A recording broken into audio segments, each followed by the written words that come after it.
بسم الله الرحمن الرحيم. وقد كانت الأوائل من الصحابة والتابعين رضوان الله عليهم أجمعين لصفاء عقائدهم ببركة صحبة النبي صلى الله عليه وآله وسلم وقرب العهد بزمانه ولقلة الوقائع والاختلافات وتمكنهم من المراجعة إلى الثقات مستغنين عن تدوين العلمين وترتيبهما أبوابا وفصولا وتقرير مقاصدهما فروعا وأصولا إلى أن حدثت الفتن بين المسلمين والبغي على أئمة الدين وظهر اختلاف الآراء والميل إلى البدع والآباء وكثرت الفتاوى والواقعات والرجوع إلى العلماء في المهمات فاشتغلوا بالنظر والاستدلال والجهاد والاجتهاد والاستنباط وتمهيد القواعد والأصول وترتيب الأبواب والفصول وتقصير المسائل بأدلتها وإيراد الشبه بأجوبتها وتعيين الأوضاع والاصطلاحات وتبيين المذاهب والاختلافات وسموا ما يفيد معرفة الأحكام العملية عن أدلتها التفصيلية بالفقه ومعرفة أحوال الأدلة إجمالا في إفادتها الأحكام بأصول الفقه ومعرفة العقائد عن أدلتها التفصيلية بالكلام. بس بسم اللہ الرحمن الرحیم. بات پہ توجہ رکھیں. اصل میں کچھ لوگوں نے علم کلام پر اعتراض کیا. اعتراض کا خلاصہ یہ ہے کہ علم کلام کی اہمیت اور ضرورت ہے یا نہیں. اگر اہمیت اور ضرورت ہے تو یہ بتائیے دور صحابہ میں کیوں نہیں تھا؟ دور تابعین میں علم کلام کی تدوین کیوں نہ ہوئی؟ اور اگر اہمیت نہیں تو پھر بعد میں آپ کا اس سے اشتغال وہ کیا معنی رکھتا ہے؟ سمجھے بات کو؟ ایک یہ انداز ہے اعتراض کا. ایک انداز اعتراض کا یہ ہے کہ علم کلام بدعت ہے. وکل بدعت ضلالہ. ٹھیک ہے. بہت سے لوگوں نے کیا کیا؟ وہ علم کلام کی ذم کی، مذمت کی. تم نے کیا کہا؟ تم نے اس کی تعریف کرتے ہوئے کیا الفاظ بولے تھے؟ تم نے کہا تھا انا مبنا علم الشرائع والاحکام واساس قواعد عقائد الاسلام وہ علم التوحید والصفات الموصوم بالکلام. تم نے اسے علم الشرائع والاحکام کا مبنا اور قواعد عقائد اسلام کا کی اساس قرار دیا ہے. ہے یہ بدعت. ہے یہ بدعت اور کل بدعت ضلالہ. تو ضابطہ کے مطابق یہ گمراہی بن رہا ہے. تم اس کی اتنی تعریف کر رہے ہو. اس کو علم احکام کا مبنا اور قواعد عقائد اسلام کا کی اساس قرار دے رہے ہو. سمجھے بات نہیں؟ اگر یہ چیز، یہ علم، اس کی شان ہوتی دور صحابہ میں پایا جاتا، دور تابعین میں پایا جاتا. نہ دور صحابہ میں پایا جا رہا ہے، نہ دور تابعین میں پایا جا رہا ہے. اعتراض سمجھے نہیں؟ تو اعتراض کی تقریر پہلے انداز میں کریں یا دوسرے انداز میں کریں. اعتراض کا خلاصہ یہ ہے کہ دور صحابہ اور دور تابعین میں یہ علم نہیں تھا. کیوں نہیں تھا؟ جب نہیں تھا تو اس کا مطلب ہے اس کی اہمیت ہی نہ تھی، اس کی ضرورت ہی نہ تھی، اس کی حاجت ہی نہ تھی. بعد میں تم لوگوں نے بہت سی چیزوں کو پیدا کر لیا اور ان چیزوں کو بنا لیا. اعتراض سمجھے نہیں؟ یہ اعتراض ہے. تو اس کا شارح علامہ سعد الدین تفتازانی رحمۃ اللہ تعالی علیہ آپ نے اس کا جواب دیا. جواب کا خلاصہ سمجھے. جواب کا خلاصہ یہ ہے کہ ضرورت اس کی ہر دور میں تھی. ضرورت اس کی ہر دور میں تھی. لیکن صحابہ کرام رضی اللہ تعالیٰ عنہ اجمعین ان کو صحبت مصطفیٰ حاصل ہوئی. اس کی برکت، ان کے عقائد کی صفا حضور سید عالم صلی اللہ تعالیٰ علیہ وآلہ وسلم سے بلا واسطہ عقائد و نظریات و احکام سیکھنا. لہٰذا انہیں اس علم کو تدوین کرنے کی ضرورت نہیں تھی. پھر آئے تابعین، ان کا زمانہ بہت دور نہیں تھا جی دور رسالت سے. جی صحابہ ان کی نگاہوں کے سامنے موجود تھے.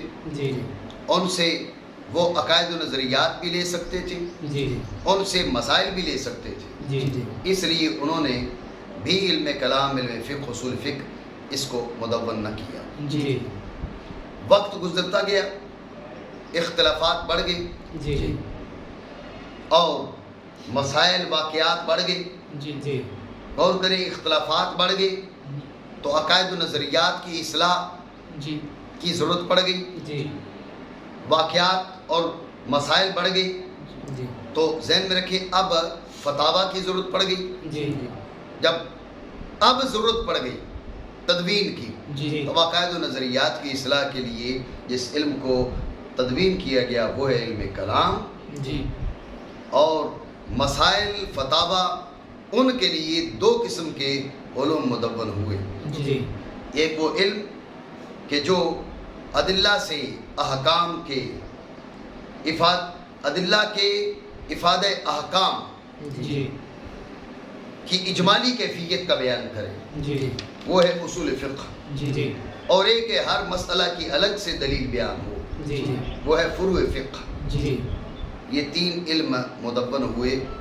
اس کا مطلب یہ نہیں ہے اس کی ضرورت نہ تھی, ضرورت پہلے بھی تھی, جی جی لیکن ان سے بہتر موجود ہونے کی وجہ سے ان کو مدون نہیں کیا گیا. جی ان سے بہتر موجود تھا اس لیے اس کو مدون نہیں کیا گیا.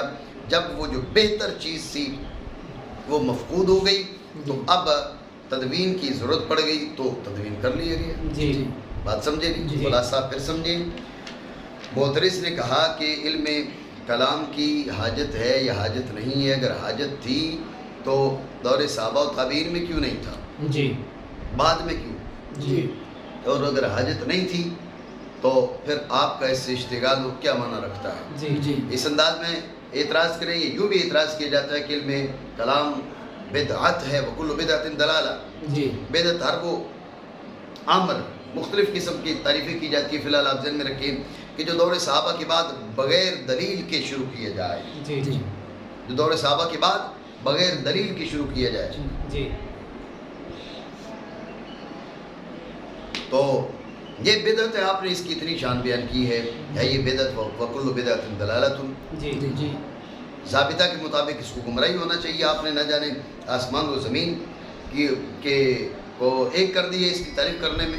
جی بات سمجھے نہیں؟ جی یہ اعتراض تو اس کا علامہ سعد الدین تفتزانی رحمۃ اللہ تعالیٰ علیہ جواب دیتے ہیں. جواب کا خلاصہ اور حاصل یہ ہے کہ حاجت ہر دور میں تھی, جی جی جی ضرورت ہر دور میں تھی, لیکن مسئلہ کیا ہے؟ مسئلہ یہ ہے کہ دور صحابہ میں صحابہ کرام رضی اللہ تعالیٰ مجمعین آپ کو صحبت رسول, صحبت نبی حضور سید الانبیاء صلی اللہ تعالیٰ علیہ وآلہ وسلم آپ کی صحبت کی برکت نصیب تھی. جی جی تو اس صحبت نے ان کے نظریات, ان کے قلوب اور ان کے اذہان, وہ جو صحبت کی تجلیاں ہیں ان کے اذہان کو صاف کر دیا تھا. جی ان کو محتاجی نہ پڑی. جی جی اور رہے تابعین, تو تابعین کا مسئلہ یہ تھا کہ گو انہیں دور رسالت نصیب نہ ہوا لیکن دور رسالت کو پانے والے انہیں نصیب ہوئے. جی تو لہٰذا ان کی نگاہ میں ثقات موجود تھے. عبداللہ بن عمر موجود تھے, عبداللہ بن مسعود موجود تھے, مولا کائنات مولا علی موجود تھے, سید ابوبکر صدیق موجود تھے, حضرت عمر فاروق اعظم جناب عثمان غنی, ام المؤمنین سیدہ عائشہ صدیقہ, ایسی ہستیاں ان کی نگاہوں کے سامنے موجود تھی. عبداللہ بن عباس جیسے مفسر قرآن موجود تھے, وہ ان سے پوچھ سکتے تھے. حضرت زید بن ثابت جیسی شخصیات موجود تھیں, جی وہ ان سے پوچھ سکتے تھے اور پوچھ لیتے تھے. جی جی ذہن میں رکھیں انہیں علوم کو تدوین کرنے کی ضرورت نہ تھی. جی جی پھر وہ دور آیا جب اختلافات بڑھ گئے. جی غور کرنا, یہ دو جملے ذہن میں رکھو. ایک طرف اختلافات بڑھ گئے, دوسرا مسائل بڑھ گئے. جی جی اختلافات بڑھ گئے, اب تصحیح عقائد, اصلاحی نظریات کی ضرورت پڑ گئی. جی جی مسائل بڑھ گئے تو فتاویٰ کی ضرورت پڑ گئی. جی لہٰذا اب ضروری تھا کہ وہ جو برکتیں نصیب تھیں صحابہ کو اور ان کے بعد تابعین کو, تو اب ضروری تھا کہ علوم کو مدون کیا جائے اور اصلاح عقائد اور فتاوا و واقعات ان کو ترتیب دیا جائے. تو لہٰذا کیا کیا گیا, اصلاح عقائد کے لیے بھی ایک علم کو مدون کیا گیا. یہ کون سا علم ہے؟ یہ علم کلام ہے. اور جو اعمال ہیں, افعال ہیں, ان کی اصلاح کے لیے بھی علم کی تدوین کی گئی. لیکن اس کے لیے ایک نہیں دو علم جو ہے ان کی تدوین کی گئی, دو علوم کی تدوین کی گئی. ایک وہ جو ادلہ کے افادہ احکام کی اجمالی کیفیت کا بیان کرنے والا اصول فقہ, جو احکام کے ادلہ تفصیلیہ سے استنباط اس سے گفتگو کرنے والا, یہ فروع فقہ اور فقہ. بات سمجھے نہیں؟ یہ تین علوم ہیں جن کو مدون کیا گیا. ایک فقہ ہے, دوسرا اصول فقہ ہے, تیسرا علم کلام ہے. تو اگر آپ کو علم کلام پہ کلام ہے تو پھر فقہ پہ کلام کیوں نہیں ہے؟ اگر آپ کو علم کلام پر اعتراض ہے تو آپ کو اصول فقہ پر اعتراض کیوں نہیں ہے؟ بات سمجھ رہے ہو نہیں؟ آپ یہ کہہ رہے ہیں کہ بھئی علم کلام کی اگر حاجت تھی تو دور صحابہ میں کیوں نہیں تھا, مدون کیوں نہ ہوا, دور تابعین میں کیوں مدون نہ ہوا؟ تو پھر آپ سے ہم پوچھتے ہیں کہ فقہ اس دور میں کیوں مدون نہ ہوئی؟ تابعین کے دور میں فقہ کیوں مدون نہ ہوئی؟ اگر دور صحابہ میں فقہ مدون نہیں, بعد میں مدون ہو تو اس پر اعتراض نہیں, تو پھر علم کلام پر کیسے اعتراض ہے کہ دور صحابہ میں مدون نہ ہوا, بعد میں مدون ہوا, دور تابعین میں مدون نہ ہوا, تدوین کا مرحلہ بعد میں آیا, تو اس پر اعتراض کیسے بن سکتا ہے؟ اس پر بھی اعتراض نہیں کیا جا سکتا. یہ خلاصہ گفتگو کا بات آپ سمجھے نہیں؟ اور تحقیق تھے اوائل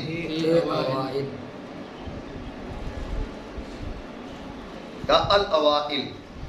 تو ذہن میں رکھیں, اولیت سے مراد اولیت اضافیہ ہے. اولیت سے مراد اولیت اضافیہ ہے. اولیت حقیقیہ تو صحابہ کو, اور صحابہ بھی سب کو نہیں, بعض صحابہ کو اولیت حقیقیہ حاصل ہے. حضرت سیدنا مولا کائنات مولا علی مشکل کشا کرم اللہ تعالی وجہ الکریم, آپ اول المسلمین ہیں, آپ کو اولیت حقیقیہ حاصل ہے. ٹھیک ہے. اور آپ کے بعد جناب زید بن حارثہ, ان کے بعد حضرت سیدنا ابو بکر صدیق اکبر رضی اللہ تعالیٰ عنہ. ٹھیک ہے نا؟ یہ جو ہستیاں ہیں انہیں اولیت حقیقیہ حاصل ہے. اولیت حقیقیہ حاصل ہے. اولیت اضافیہ باقی صحابہ کے حصے میں بھی اولیت اضافیہ آتی ہے. اور اگر بات اس کی جائے بھئی ذکور میں سے تو اول المسلمین سیدنا مولا کائنات مولا علی مشکل کشا کرم اللہ تعالیٰ وجہ الکریم کی ذات والا ہے. ذکور میں سے اولیت حقیقیہ مولا علی کو حاصل ہے. آپ کے علاوہ کسی کو بھی ذکور میں اولیت حقیقیہ حاصل نہیں ہے. سمجھے بات کو؟ باقی سب کے حصے میں اولیت اضافیہ ہے. تو لہٰذا یہاں پر جب سارے صحابہ کو اولیت حقیقیہ حاصل نہیں ہے اور بن ہی نہیں سکتی, تو لہٰذا اوائل سے مراد یہاں پر اولیت اضافیہ ہے. مراد اس سے صحابہ بھی ہیں, تابعین بھی ہیں. ٹھیک ہے نا؟ پہلے اوائل کا من کے ساتھ اس کا بیان کیا. تھے اوائل صحابہ اور تابعین سے رضوان اللہ تعالی علیہم اجمعین. وہ کیا تھے؟ کہا لصفاء عقائدہم, ان کے عقائد بالکل صاف تھے. توجہ ہے, ان کے نظریات بالکل اجلے. تو یہ اجالا ان کے نظریات میں کیسے پیدا ہوا؟ یہ صفا ان کے افکار میں کیسے ہوئی؟ نبی صلی اللہ تعالیٰ علیہ وآلہ وسلم کی صحبت کی برکت سے. بات آپ سمجھ رہے ہیں؟ آپ یہ بات ذہن میں رکھیں, صحبت اپنا اثر ہر حال میں چھوڑتی ہے. صحبت اپنا اثر ضرور چھوڑتی ہے. جی, تو صحبت اپنا اثر چھوڑتی ہے, تو آپ اندازہ کریں کہ کائنات کی سب سے عظیم ہستی کی صحبت کیا اثر چھوڑے. یہ وجہ ہے کہ صحابہ کرام رضی اللہ تعالیٰ اجمعین, ان میں کا ایک ایک فرد اکابر اولیاء سے بڑا مقام رکھتا ہے. جی ان کو کیا حاصل ہے؟ جی نمازوں کی کثرت، روزے کی کثرت، حج کی کثرت، زکاتوں کی کثرت، جی یہ بات نہیں ہے، جی بلکہ انہیں اس ذات والا کی صحبت نصیب ہے جو کائنات کی سب سے بڑی ہستی ہے، جی جو مخلوقات کی سب سے بڑی ہستی ہے۔ جی یہاں ہر چیز اپنا اثر رکھتی ہے، تو حضور سید عالم صلی اللہ تعالیٰ علیہ وآلہ وسلم سب سے مؤثر ذات، جی آپ کی ذات والا کا کوئی اثر نہیں ہے۔ جی اس لیے صحابہ کرام رضی اللہ تعالیٰ اجمعین ان کو حضور سید عالم صلی اللہ تعالیٰ علیہ وآلہ وسلم کی صحبت نے بے مثال بنا جی جی ایک لمحے کی صحبت نے انہیں اولیاء، اقطاب، اوتاد، نقبا، نجبا ان سے برتر کر دیا، ایک لمحے کی صحبت نے۔ جی جی بات سمجھے؟ اور اس میں کوئی بودھ نہیں ہے۔ جی اسی لیے میں نے آپ کو کہا کہ ہر چیز کی صحبت اپنا اثر چھوڑتی ہے۔ جی جی اچھائی کی صحبت اپنا اثر چھوڑتی ہے، برائی کی صحبت اپنا اثر چھوڑتی ہے، جی دوا کی صحبت اپنا اثر چھوڑتی ہے، جی جی کلرفل چیزیں ان کے بیچ کوئی چیز رہتی ہے، اس ہر چیز کا اپنا ایک اثر ہے اس کی صحبت کا۔ جی جی اور سب سے مؤثر ذات حضور سید عالم صلی اللہ تعالیٰ علیہ وآلہ وسلم کی ذات ہے، تو آپ کی صحبت اثر نہیں چھوڑے گی۔ اور پھر آپ کی صحبت میں حضرت سیدنا ابوبکر صدیق رضی اللہ تعالیٰ عنہ جو لگ بھگ 23 سال کا عرصہ آپ علیہ وآلہ الصلوۃ والسلام آپ کی صحبت میں رہے اور اب بھی صحبت میں ہیں، تو آپ کی اس ذات والا پر جو ہے حضور سید عالم صلی اللہ تعالیٰ علیہ وآلہ وسلم آپ کی صحبت کا کوئی اثر نہیں ہوگا۔ اس لیے یہ صحبت رسول کی جو عظمت ہے اور عزت ہے اس کو ذہن میں رکھیں، معمولی بات نہیں ہے۔ صحابہ کرام کی جو عظمتیں ہیں اس کے کئی اسباب ہیں، لیکن بنیادی وجہ یہ ہے کہ ان کو حضور سید عالم صلی اللہ تعالیٰ علیہ وآلہ وسلم کی صحبت نصیب ہے۔ جی ٹھیک ہے، مانا کریں بس بب ان کے عقائد کی صفا کے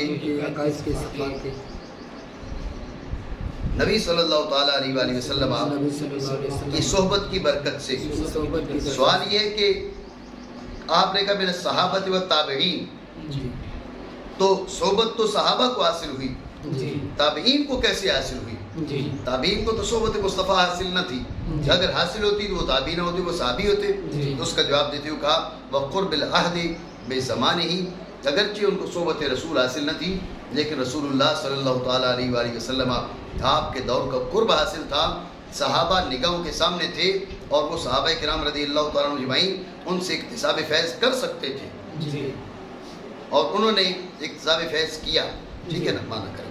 اور حضور سید عالم صلی اللہ تعالیٰ علیہ وآلہ وسلم کے دور اقدس سے قرب کی وجہ سے، یعنی ایک سبب ہے صحبت رسول اور دوسرا سبب ہے قرب عہد۔ صحبت رسول جو ہے یہ صحابہ کو حاصل تھی اور قرب عہد کے ہے یہ تابعین کو حاصل تھا۔ توجہ ہے آپ کی؟ تو اب ان کو علم کلام کی حاجت نہیں تھی، سمجھ رہے ہیں آپ بات؟ ان کو علم کلام کی، یہ لصفائے عقائدہم میں اشارہ کر دیا، انہیں علم کلام کی حاجت نہیں تھی۔ تو فقہ کی کیوں حاجت نہیں تھی؟ فقہ کی کیوں حاجت نہیں تھی؟ اس کا جواب دیا وَلِقِلَّةِ الْوَقَائِعِ وَالْإِخْتِلَافَاتِ، مسئلہ یہ واقعات و اختلافات قلیل تھے۔ آپ یہ بات سمجھے کہ واقعات اور اختلافات قلیل کیوں تھے؟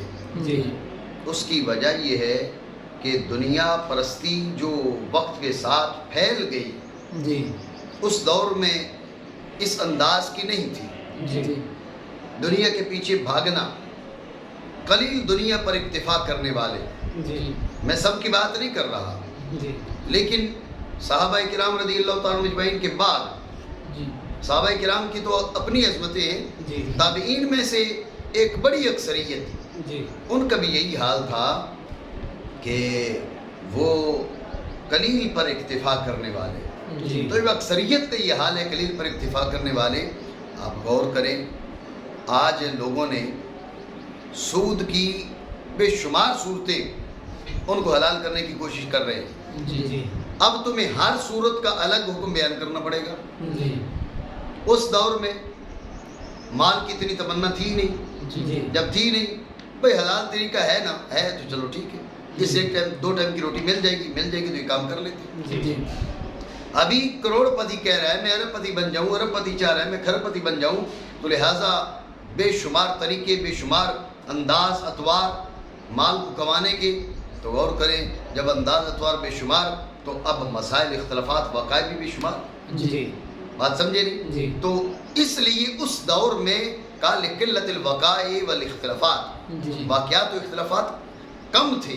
جی تو کم کیوں تھے وہ میں نے آپ کو بتا دیا، اس لیے کہ قلیل دنیا پر اکتفا کرنے والے لوگ، اس لیے زیادہ مسائل کی حاجت ہی نہیں تھی، زیادہ معاملات کی ضرورت ہی نہیں تھی، اور بسبب وقائع اور اختلافات کی قلت کے وجہ ہے آپ کی نہیں۔ جی سوال یہ تھے تو صحیح نا، قلیل تھے تو صحیح نا، جی تو جب تھے تو علم نہیں ہوگا، جی تو جو تھوڑے سے واقعات ہیں، تھوڑے سے اختلافات ہیں، ان کے مسائل کو کیسے حل کیا جائے گا؟ جی سوال نہیں سمجھے؟ جی پہلے کہا تھا بھئی انہیں علم کلام کی ضرورت نہیں تھی، بھئی کیوں ضرورت نہیں تھی اس کا جواب دے دیا، جی لصفاء عقائدہم بے برکت صحبت النبی صلی اللہ تعالی علیہ وآلہ وسلم وقرب العہد بزمانہ۔ جی ہم نے کہا بھئی علم فقہ کی ضرورت کیوں نہیں تھی؟ قال ولقلت الوقائع والاختلافات، جی واقعات و اختلافات بہت تھوڑے تھے۔ جی سوال ہے تھوڑے تھے تو صحیح، جی جی جب تھے صحیح تو پھر وہ جو تھوڑے سے واقعات تم کہہ رہے ہو، تھوڑے سے اختلافات کہہ رہے ہو، مسائل تو ان کے بھی حل کرنے ہیں۔ جی تو اس کا جواب دیتی ہوں، کہا وَتَمَكُّنِهِم مِّنَ الْمُرَاجَعَةِ إِلَى الثِّقَاتِ، جی مسئلہ یہ ہے کہ ان کی نگاہوں کے سامنے ثقات موجود تھے، وہ ان کی جانب رجوع کر سکتے تھے، رجوع پر قدرت تھی، جی بات سمجھے نہیں؟ جی مطلب علوم کی تدوین کی حاجت ہی نہیں تھی، جی ان کی نگاہوں کے سامنے علمی پختگی کے حاملین موجود تھے۔ جی جی ہم نے یہ نہیں کہا کہ پوچھنے کی ضرورت ہی نہیں تھی، جی ہم نے کہا تدوین کی ضرورت نہیں تھی۔ جی جی قلیل وقائع تھے، جی قلیل اختلافات تھے، جی لیکن ان وقائع اور اختلافات کو حل کرنے کے لیے ثقات موجود تھے، اور یہ ثقات کے پاس جا سکتے تھے۔ جی توجہ ہے؟ جی آج وہ دور نہیں ہے، جی آج کتابوں کی اشد ضرورت ہے۔ ابھی آپ مولوی صاحب سے مسئلہ پوچھتے ہیں کہ مشرقی مولوی الگ مسئلہ بتاتا ہے اور مغربی مولوی الگ مسئلہ بتاتا ہے، جی بتائیے ان حالات میں آپ کدھر جائیں گے، کیا کریں گے؟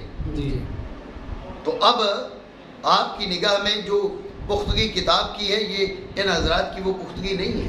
جی اس دور میں ثقات موجود تھے جن سے جا کر مسائل پوچھے جا سکتے تھے۔ جی ٹھیک ہو گیا جی جی؟ جی۔ تو یہ اس سوال کا جواب آ گیا کہ قلیل وقائع تو تھے، جی جی تو ان کے مسائل کیسے حل ہوتے؟ تو کہا وَتَمَكُّنِهِم مِّنَ الْمُرَاجَعَةِ إِلَى الثِّقَاتِ، وہ ثقات کی جانب رجوع پر قدرت رکھتے تھے، جی اور ان کی قدرت ثقات کی جانب مراجعات پر، سمجھے بات کو؟ جی۔ کہا کہ اس وجہ سے وہ کیا تھا؟ وہ تھا کہ مستغنین قد کانت الاوائل، جی الاوائل کانت کا اسم ہو گیا، اور مستغنین کیا ہو گیا؟ اس کی خبر ہو گئی۔ جی مستغنی تھے دونوں علموں کی، دونوں علموں کی، دونوں علم سے کیا مراد ہے؟ علم اعتقادی اور علم عملی۔ جی علم کلام اور علم فقہ نہ کہیں، جی وجہ ہے نہیں؟ جی جی علمین کے معنی علم کلام اور علم فقہ نہ کریں، جی کیوں؟ اس لیے کہ آگے 3 علوم بیان کیے، جی جب 3 علوم بیان کیے، یہاں پر 2 علم کلام اور علم فقہ کی بات کرو گے، آگے علم کلام، علم فقہ اور علم اصول فقہ، 3 ہے۔ جی تو علمین کے معنی علم اعتقادی اور علم عملی کرو، اعتقادی میں کلام آ جائے گا، عملی میں یہ دونوں آ جائیں گے، فقہ اور اصول فقہ، جی ٹھیک ہے نا؟ تو لہٰذا علمین کے معنی کرو علم اعتقادی اور علم عملی، کیا؟ علم اعتقادی اور علم عملی، ٹھیک ہے؟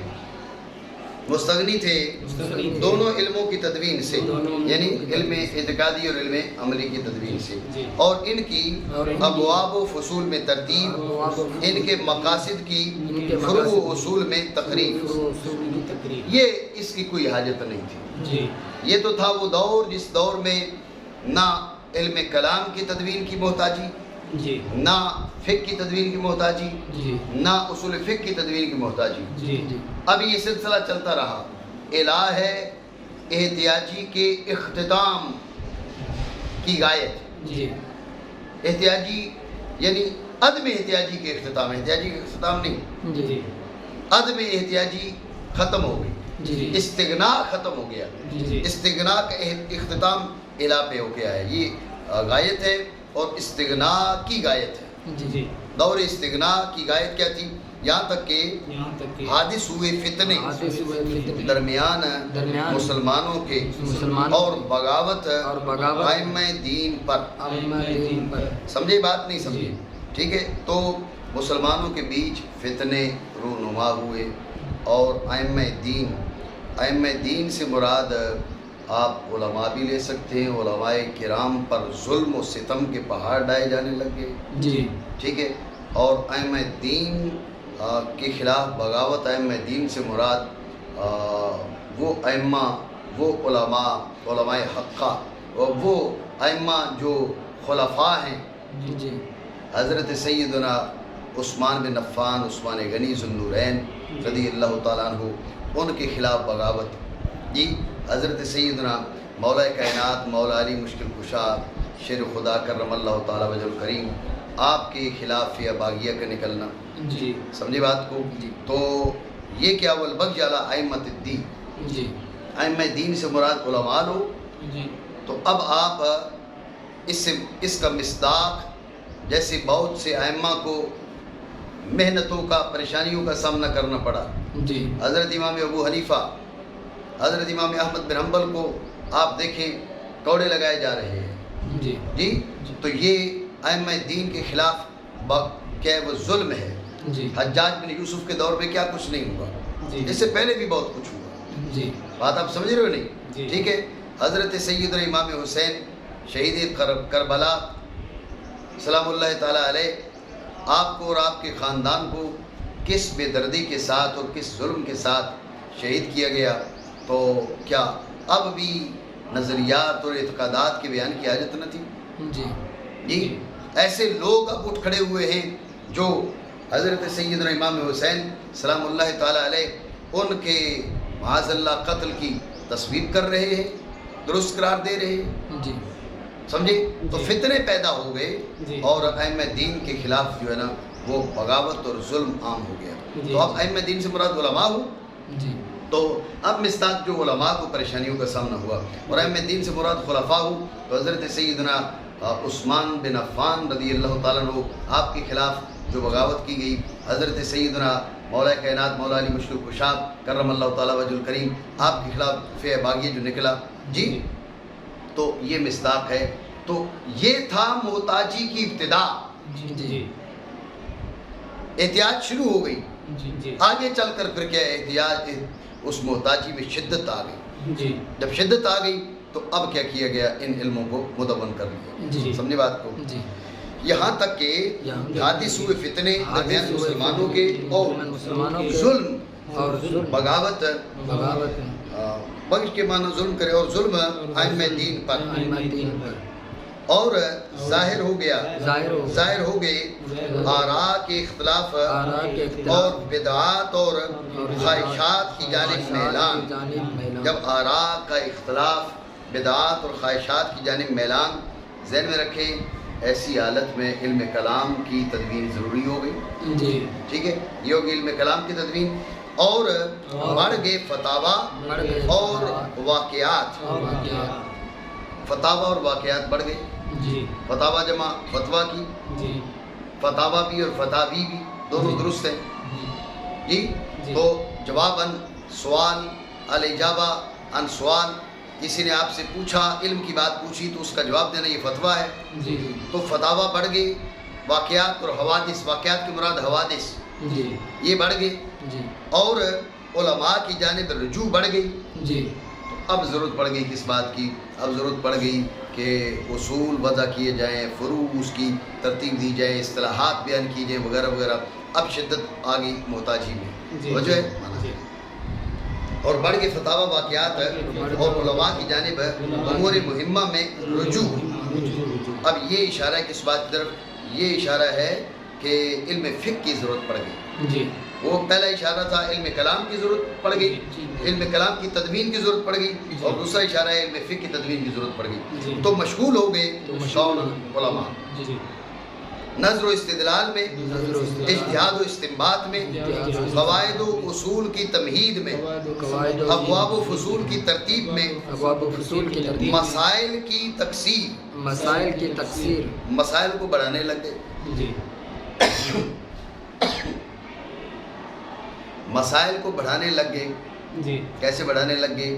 بے ادلتہا، دلائل سے پکڑ پکڑ کے، اس دلیل سے یہ مسئلہ بھی ثابت ہے، اس سے یہ ثابت بھی ہوگا، اس سے یہ بھی ثابت ہوگا، اس سے یہ بھی ثابت ہوگا. ٹھیک ہے. اور یہ بھی ہو سکتا ہے کہ تکثیر المسائل بے ادلتہا، یعنی مسائل بھی بیان کر رہے ہیں اور ان کے دلائل بھی بیان کر رہے ہیں. اور مسائل کی تکثیر ہے دلائل سمیت. اور ہوتا کیا ہے؟ آپ نے مسئلہ بیان کیا، سامنے والا اس پر شبہ وارد کرتا ہے، تو علماء نے شبہات وارد کر کے ان کے جواب بھی دینا شروع کر دیے. اور شبہات کو وارد کرنا جوابوں سمیت، اور اوضاع اور اصطلاحات کی تعیین، یہ عطف تفسیری ہے. ٹھیک ہے نا. اوضاع اور اصطلاحات کی تعیین ہے. مذاہب اور اختلافات کی تبیین، اس میں کیا ہو گئے؟ مشغول ہو گئے. اب جب غور کریں، اس میں مشغول ہو گئے، اصطلاحیں بن گئیں، اوضاع متعین کرنے لگ گئے، تو اب ضروری تھا کہ علوم میں امتیاز ہو جائے. آپ نے کس فن میں گفتگو کرنی ہے، آپ نے کس میں گفتگو کرنی ہے، آپ نے کیا ذمہ داری پوری کرنی ہے، یہ وقت آن پڑا کہ اب علوم کو الگ الگ اس کو پیرائی میں ذکر کیا جائے. تو اب انہوں نے کیا کیا؟ اور نام رکھا اس علم کا جو افادہ کرتا ہے احکام عملیہ کی معرفت کا، ان کے ادلہ تفصیلیہ سے. تو فقہ کیا ہوا؟ وہ علم ما یفید معرفت الاحکام العملیہ عن ادلتها التفصیلیہ، ما یفید معرفت الاحکام العملیہ عن ادلتها التفصیلیہ. توجہ ہے نہیں؟ بات سمجھے نہیں؟ تو کہا معرفت الاحکام، معرفت معنی علم کے ہے. لغت میں معرفت اور علم مترادف ہے لغت میں. احکام جمع حکم کی، جس کی بات پہلے گزر چکی ہے. تو معرفت حکم کیا ہو گیا؟ میں نے آپ کو بتایا تھا احکام سے مراد نسبتیں ہیں. تو نسبت کی معرفت کیا ہوتی ہے؟ تصدیق. ٹھیک ہے نا. عملیہ یعنی المتعلقہ بکیفیت العمل، پہلے بات گزر چکی ہے. پھر کہا کہ ادلت تفصیلیہ، تفصیلی دلائل کے ساتھ. ایک ہے اجمالی گفتگو، دلیل کا افادہ احکام، دلائل کا افادہ احکام اجمالاً اس کی کیفیت سے بات، وہ اصول فقہ ہے. اور تفصیلی جو گفتگو ہے وہ فقہ ہے. غور کریں، اس کے مقابل کا اصول الفقہ. تو یہاں فروع الفقہ کے بجائے فقہ کیوں کہا؟ اصول کے مقابل فروع آتا ہے نا. تو اس کو اصول الفقہ کہا، تو اسے فروع الفقہ کہتے. اسے فروع الفقہ کے بجائے الفقہ کیوں کہا؟ وجہ اس بات کی طرف اشارہ کرتے ہوئے کہ جب الفقہ کا اطلاق ہوگا تو مراد فروع الفقہ ہوگا. نہیں بات سمجھے؟ اگر کہنا یہاں پر کیا چاہیے تھا؟ فروع الفقہ. مقابلے میں اصول الفقہ ہے نا، تو اس کے مقابل فروع الفقہ بنتا ہے، الفقہ بنتا ہی نہیں ہے. انہوں نے الفقہ کہا، الفقہ کہہ کر اشارہ کر دیا کہ اصول الفقہ کے مقابل الفقہ کہہ کر اشارہ کر دیا کہ الفقہ جب اطلاق کیا جائے گا تو مراد فروع الفقہ ہوگا. ٹھیک ہے. اور ادلہ کے احوال کی معرفت اجمالاً، ادلہ سے مراد ادلہ شرعیہ ہے. ٹھیک ہے. قرآن، سنت، اجماع اور قیاس. ٹھیک ہے نا. ادلہ کے احوال کی معرفت اجمالاً یعنی معرفت اجمالیہ. ہر ایک دلیل کی تفصیلی جو معرفت ہے وہ کس میں ہوگی؟ وہ فروع فقہ میں ہوگی. لیکن غور کریے گا، ادلہ کے احوال کی معرفت کس لحاظ سے کافی افادت ہے احکام. دلیل افادہ احکام میں اس کی معرفت. بات سمجھے نہیں؟ دلیل جو ہے وہ عقلی ہے، نقلی ہے، قرآن سے ہے، حدیث سے ہے، قطعی ہے، ظنی ہے، وغیرہ وغیرہ. اس کی کئی کیفیات ہیں، کئی احوال ہیں. تمام تر احوال کو اصول فقہ نہیں کہا جاتا. ادلہ کے احوال کس میں؟ فی افادت الاحکام. ادلہ کے احوال فی افادت الاحکام، افادہ احکام میں اصول الفقہ اور عقائد کی معرفت ان کے ادلہ تفصیلیہ سے. غور کریں، یہاں پر انہوں نے کہا کہ ان ادلہ تفصیلیہ، عقائد کی معرفت ان ادلت تفصیلیہ. جی ایک بات ذہن میں رکھیں، انہوں نے کہا عقائد کی معرفت دلائل تفصیلیہ سے، جی اس سے اشارہ کر دیا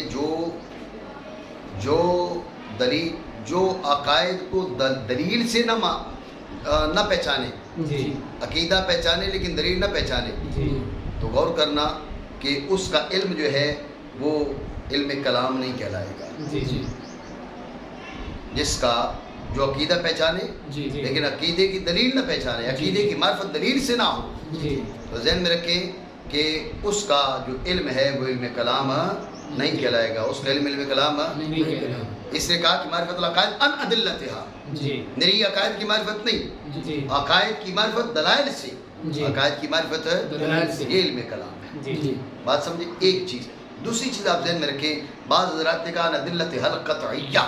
جی علامہ تفتزانی علیہ رحمہ نے یہاں پر قطعیہ کی قید نہ لگا کر اشارہ کر دیا کہ بعض عقائد وہ ہیں کہ جن کی ادلہ قطعیہ ہیں، اور بعض وہ عقائد ہیں جن میں قطع حاصل ہی نہیں ہے. جی جی بعض عقائد وہ ہیں جن کی ادلہ قطعیہ ہیں، جی بعض وہ عقائد ہیں جن میں ادلہ قطعیہ حاصل ہی نہیں ہے، جن میں قطعیت ممکن ہی نہیں ہے. جی اس لیے انہیں عقائد ظنیہ کہا جاتا ہے. جی عقائد قطعیہ اور عقائد ظنیہ، جی ان کے ادلہ ظنیہ ہیں، جی اور وہ علم کلام میں مذکور ہوتے ہیں. جی جیسے انبیاء کرام علیہ نبینا علیہ الصلوۃ والسلام کی ملائکہ پر شرافت.